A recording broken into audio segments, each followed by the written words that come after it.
акнун далелҳои илмӣ ва мантиқии ҷоиз набудани гӯшти хукро таҳлил мекунем. Мутобиқи тамоми китобҳои муқаддаси динӣ, чӣ насронӣ бошад, чӣ яҳудӣ бошад, чӣ ҳиндуия бошад ва ё ислом, дар тамоми китобҳои муқаддаси ин динҳо дақиқан қайд карда шудааст, ки хӯрдани гӯшти хук ҷоиз нест. Пас биёед таҳлил мекунем, ки барои гӯшти хукро ҳамчун ғизо истеъмол накардан чӣ далелҳои илмӣ ва мантиқӣ мавҷуд аст.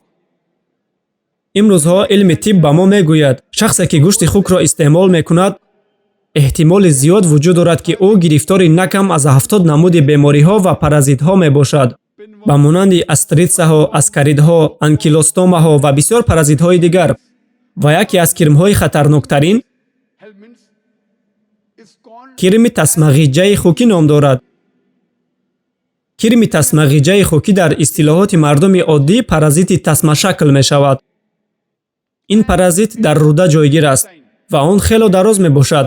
тухми он метавонад ки ҳангоми гардиши хун тавассути хун дар дигар ҷойҳои узвҳои бадан ҷойгир шавад. агар он дар майнаи сар ҷой гирад, метавонад ки хотираи одамро гум кунад. агар он дар чашм ҷой гирад, метавонад ки нобино кунад. агар дар қалб ҷой гирад, метавонад ки ба шиддати бемории қалб оварда расонад. агар онҳо дар ҷигари инсон ҷой гиранд, ба он зарари худро мерасонанд. онҳо ба тамоми узвҳои бадан зарари худро расонида метавонанд ва то он замоне шумо мефаҳмед, ки аз ин паразит азият мекашед, аллакай хело дер мешавад. ва яке аз дигар бемориҳои хатарнок ки инсон ҳангоми истеъмол кардани гӯшти хук ба он гирифтор мешавад, ин сиррози ҷигар мебошад.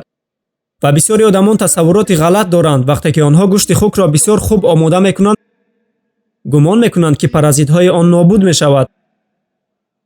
мутобиқи тадқиқотҳо, аз 24 нафаре ки ба сиррози ҷигар гирифтор шудаанд, 22 нафари онҳо ғизои гӯшти хукро хуб омода карда буданд. ин маънои онро дорад, ки он ғизое ки шумо дар хона омода мекунед, он ҳарорати оташ наметавонад, ки тамоми микробҳо, бактерияҳо, паразитҳо ва ҳуҷайратухумҳои гӯшти хукро нобуд созад. ва зиёд сабабҳои дигар мавҷуданд, ки инсон набояд гӯшти хукро истеъмол намояд. тибқи маълумотҳои илмӣ маълум аст, ки гӯшти хук миқдори бениҳоят зиёди равғанро доро мебошад ва барои сохтори мушакҳо маҳсулоти хело камро доро мебошад. ва аз ин сабаб эҳтимоли зиёд вуҷуд дорад, ки инсон метавонад ба бемориҳои гипертония, атеросклероз ва шиддати қалб гирифтор шавад. ин сабаб аст, ки зиёда аз 50% аҳолии Амрико аз гипертония азият мекашанд, зеро ки онҳо гӯшти хук истеъмол мекунанд.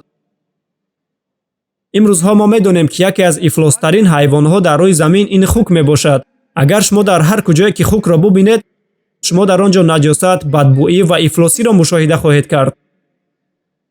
ифлостарин ҳайвон дар рӯи замин хук аст. баъзе аз одамон мегӯянд, ки медонед, дар баъзе мамлакатҳо ба монанди Австралия хукро хело хуб парвариш мекунанд. гӯё хело тозаву озода нигаҳбонӣ мекунанд. ва ман ба онҳо мегӯям, ки ҳатто дар Австралия хукҳоро ба ҳамдигар якҷо нигоҳ медоранд. ва ҳангоме ки хук ихроҷоташро берун мекунад, дарҳол хӯрдани ихроҷоти худро шурӯъ мекунад. ва инсон наметавонад, ки 24 соат нигоҳ карда шинад, ки кай хук пасафкандаи худро мебарорад ва дарав рафта онро тоза кунад. ҳатто дар Австралия хук ифлос аст. хук яке аз ифлостарин ҳайвони рӯи замин аст.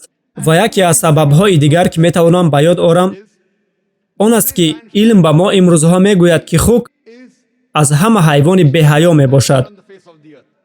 ин ягона ҳайвоне аст, ки рафиқонашро даъват мекунад, ки бубинанд.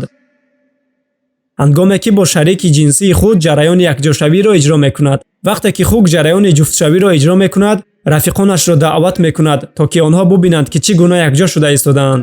шумо медонед, Амрико ҷомеаи тараққӣ карда мебошад. онҳо маъракаи рақсу бозӣ ташкил мекунанд ва баъди маъракаи рақсу бозӣ занҳояшонро бо якдигар иваз мекунанд. яъне ту бо зани ман ҳамхоба шав, ман ба зани ту ҳамхоба мешавам. барои ҳамин вақте ки гӯшти хукро истеъмол мекунед, монанди хук рафтор мекунед.